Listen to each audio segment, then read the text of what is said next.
রিদওয়ান, এদিকে আয়। জানোস পাহাড় কোনোদিন শেষ হয় না। 1 2 3 ইয়ে অবশেষে পাহাড়ে আই গেলাম।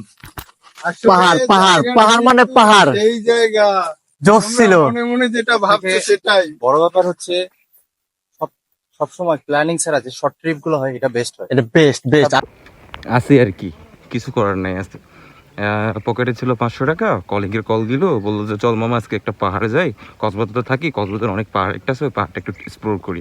সো দেন চলে যাচ্ছি এখন পাহাড়টা। একটা রেল স্টেশনে ঢুকে দেখলাম যে তার পাহাড়টা অনেক সুন্দর। দেন এখন যাচ্ছি ওই পাহাড়টা, আমি আমার একটা কলিগ সজীব, কন্টেন্ট ক্রিয়েটার, একসাথে ঘুরতে যাচ্ছি আর কি পাহাড়টা। দেখা যাক কী হয়। আমিও সারপ্রাইজ, আমাকে হঠাৎ করে কল করে বলতেছে কি চল আজকে পাহাড়ে ঘুরতে যাই। তো এখন যাচ্ছি আর কি। এই প্রথম শুরু পাহাড় থেকে ওঠার। এই যে বড় বড় ভিউ আছে।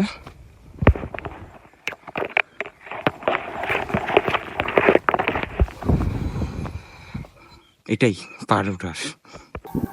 ন্যাচারাল দৃশ্য, মেঘলা আকাশ, সাথে আমরা। কেমন লাগতেছে? অনুভূতি কি তোমার? কোথায় যাচ্ছি আমরা? সবেমাত্র এরা কিন্তু কিছুই জানে না আমরা কোথায় যাচ্ছি, বাট হুট করে আমি নিয়ে আসছি, এও কিছু জানে না। আমরা খুব অল্প সময়ের ভিতরে আমাদের কাঙ্ক্ষিত মানে- গন্তব্য স্থানে পৌঁছে যাবো। হ্যাঁ হ্যাঁ, এজন্য আমরা আমরা খুবই আনন্দিত। হুট করে প্ল্যানটা করছি যে আমরা অমুক জায়গা যাব, চলো। ওপা একজনকে মানে ওপা আমাকে জাস্ট মানে একটা কল দিছে আমাকে যে কোনো এক কারণবশত। তো আমি ওকে বললাম যে মামা বের হও, আমরা কক্সবাজার যাব। মানে 5টা মিনিটে ওকে বাসা থেকে বের করছি, বের করে দেন হচ্ছে আমরা চলে আসছি। ওপার অনুভূতি রাখি এখন পুরোটাই সারপ্রাইজ। আগে যাইলুই পাশের ভিউ গুলো নতুন জায়গায় একটা এক্সপ্লোর করতেছি। দেখা যাক কত সুন্দর। লাইট পড়ে গেছে তো যাক একটু কালো কালো দেখা যাবে, বাট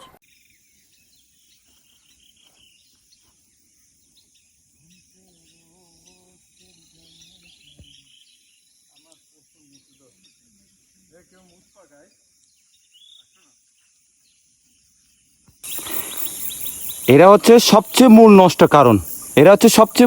কারণ। আমাকে নষ্ট করে সারাদিন, আর আমার খালি ঘুরাইতে নিয়ে যায়, খালি আকাশ পাহাড়ে পাহাড়ে খালি ঘুরায়। এই কোনো সাধারণ ছেলে নয় রে দালালা, এর হচ্ছে সবচেয়ে নষ্ট ছেলের। খালি সারাদিন খালি পাহাড় পাহাড় খালি ঘুরে, দেখছেন? ওপা ওপা বসে বসতে অনেক ক্লান্ত সে অনেক ক্লান্ত। লেটস গো, চলো আমরা এখন চলে যাই।